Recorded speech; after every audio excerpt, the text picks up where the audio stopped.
Team, you're frustrated, you're angry, and man, I get it. I'm right there with you.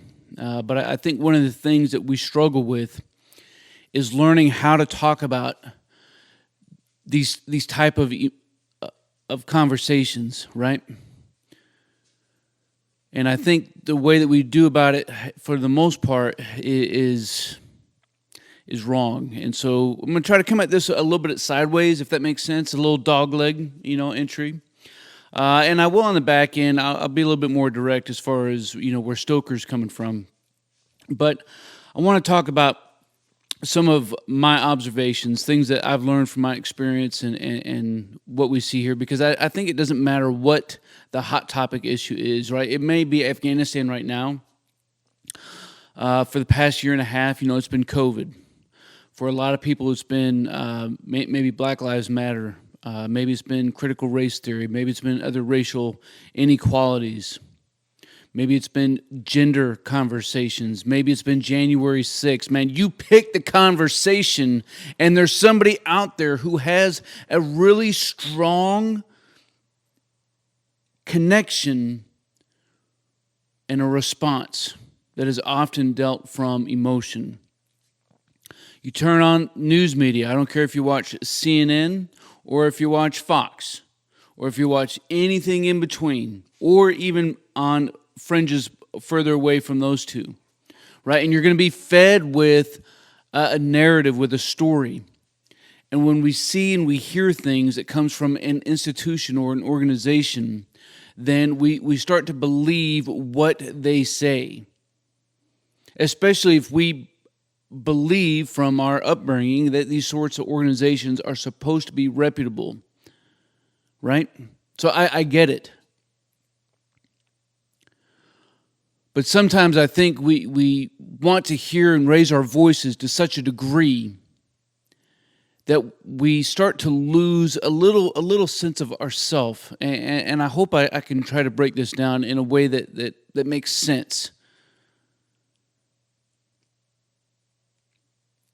Because ultimately what we're talking about is, when we see something and we hear something and we want to say something, but we don't know how to say something, or we don't want to say something because we're afraid of some sort of a backlash. What we're talking about is an ethical dilemma. And an ethical dilemma is ultimately when we have two opposing values. Most of the time, it's integrity and it's loyalty. And when these things are trying to smash up against each other, we find ourselves not knowing what to do, how to do it, or what to say, or how to say it. But we know that we feel that we have to say something, right? I mean, if you look at all of the people over the course of just the past 2 years, right? You don't even have to go back in a long portion of time in history. Just in this year, right? Just during 2021, all of the emotional response that we've seen online. Look, man, I have a small TikTok presence, right? And I have shared a video, and I promise you, off of one of these things, man, the amount of and type of responses that have absolutely been unbelievable. Like, nobody would say these things to my face.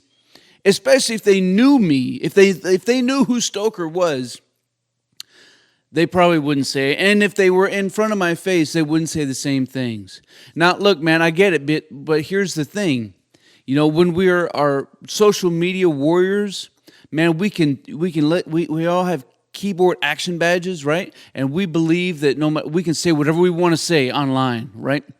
And there's not going to be any negative response. I have animosity. I have freedom of maneuver when we're typing on a keyboard. I see it all the time. But we would never say these things in front of somebody. And why?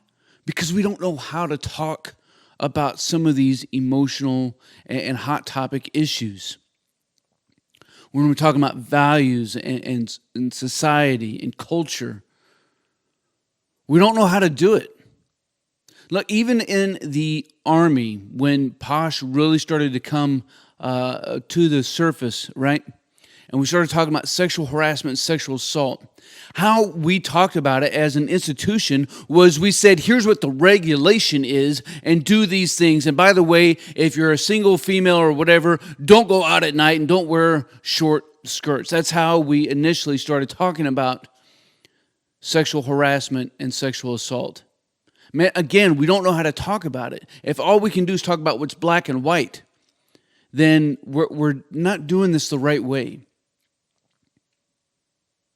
I mean, we need to talk about what the regulation says and what the guidance is. I mean, don't get me wrong. But I think, what would it be like if we talked about things through more of a value-based conversation, right?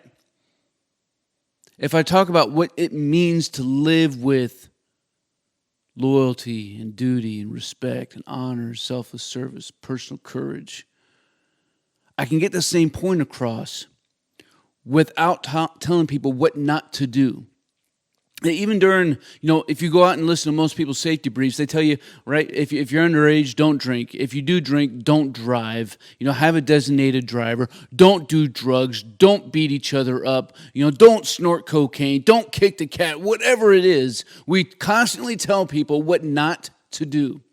And that is a way, and we certainly, that needs to be part of the conversation at some point in time. But, when I'm talking to my troopers, before they get ready to pop smoke, maybe on a long weekend, or if they're going to take a long piece of a break, or take some leave or something, and I'm talking to them, what I try to tell them is what I want them to do. Hey, when you're out, enjoy your time.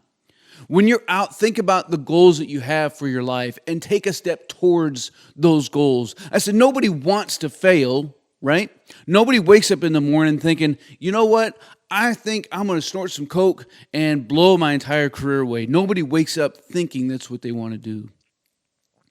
What we want to do is we want to buy a nicer house. We want to buy a nicer car. We want to go to school. We want to have kids. We want to have a fulfilling marriage. We want to deepen our faith. Whatever it is, we have all these things that we want to do. And so what I try to press in and lean on my guys to do is remember these things, remember these goals, and take a step towards them.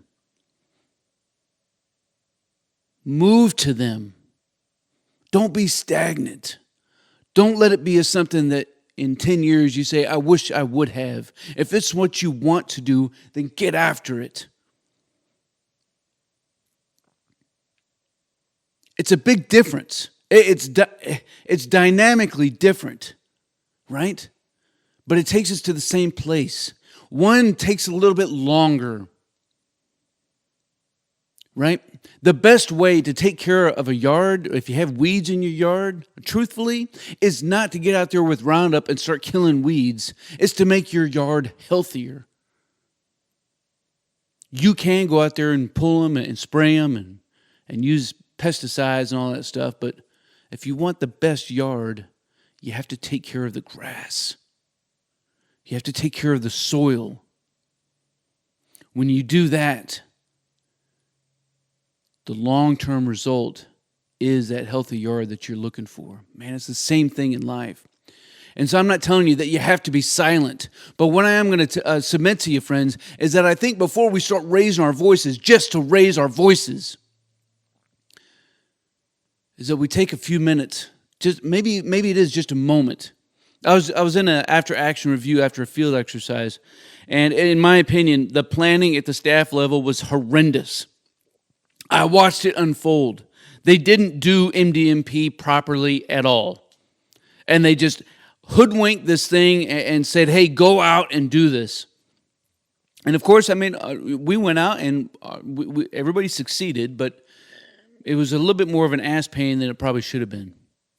And we're sitting in during this AAR, and it's a typical AAR, and it's part of my problem with how leaders run after action reviews, and I try to remember this when I do them myself, right? Because we constantly say the same things over and over, and yet we keep doing the same thing, and the tendency is to rebut and spit back why it wasn't a problem, that what you're saying is not a problem, right? And so, I mean, it's isn't it crazy that the same things happen in the PT formation AAR are the same things that happen during an after FTX, after a major field exercise? It's the same problem with AARs.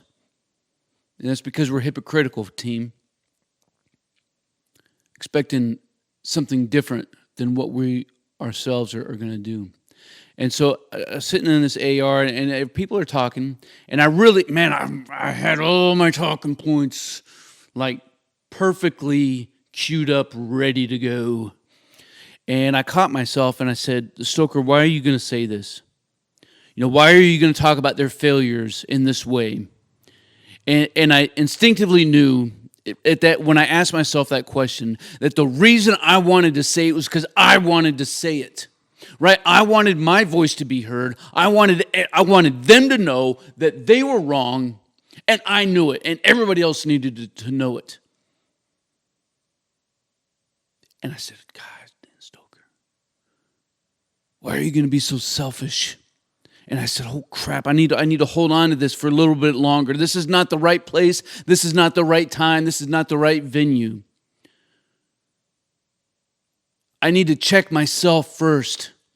I was getting ready to speak something that was true, something that needed to be said in order to improve the process for later.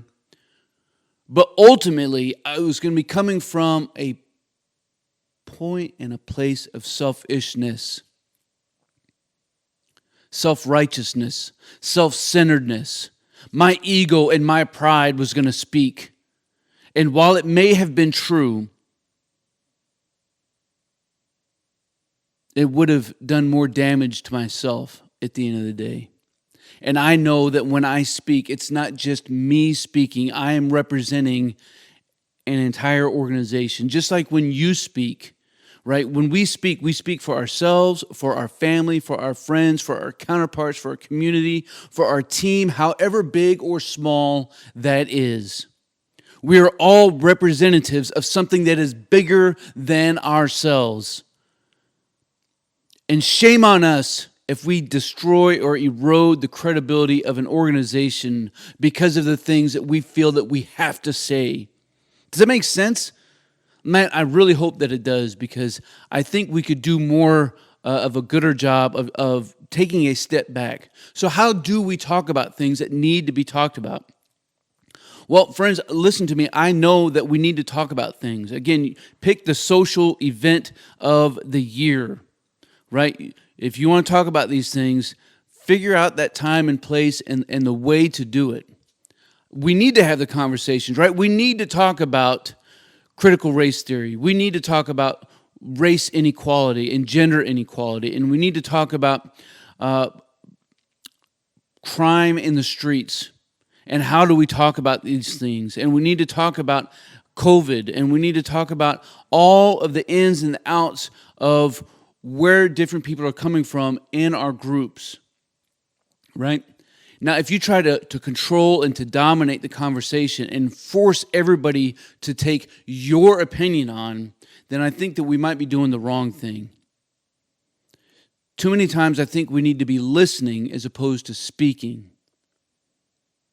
And when we do speak, we need to speak in a place that is working to build and equip a group and a community and not destroy it.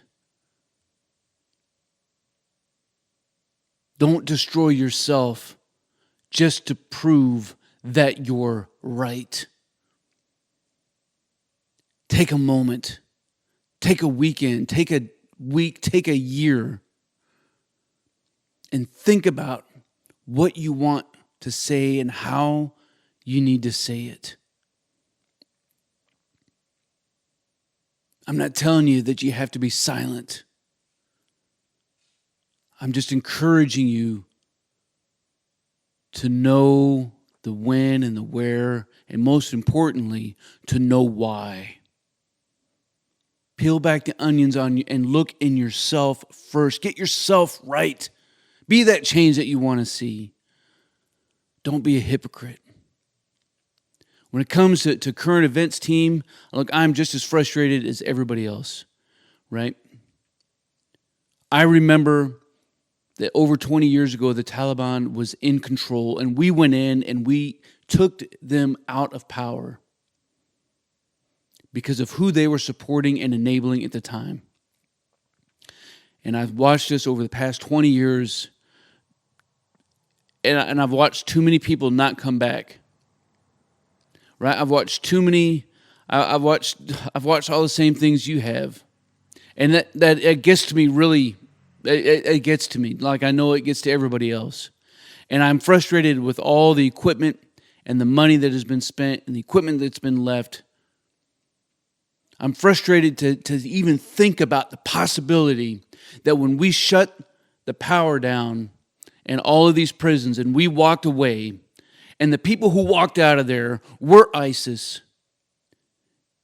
it tremors me to think of that. Somebody walked from that prison and they made themselves to the airport and they killed 13 service members and over 100 civilians. That thought, it's horrendous. And I don't know what the right answer is moving forward. I just hope that maybe a congressional inquiry will look at it and do a proper review. And if somebody needs to be held accountable, that was what happens. But I know that from my level, like my observation, my left and my right letter limit is not wide enough to throw stones that sometimes I think that we want to throw.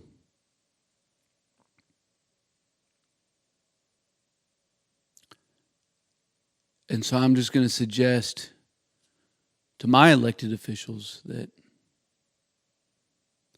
they do the right thing, and that everybody who needs to do the right thing will then in turn do the right thing. I don't know what else to do. Team, I appreciate you. Leave some comments down below. Keep this conversation rolling.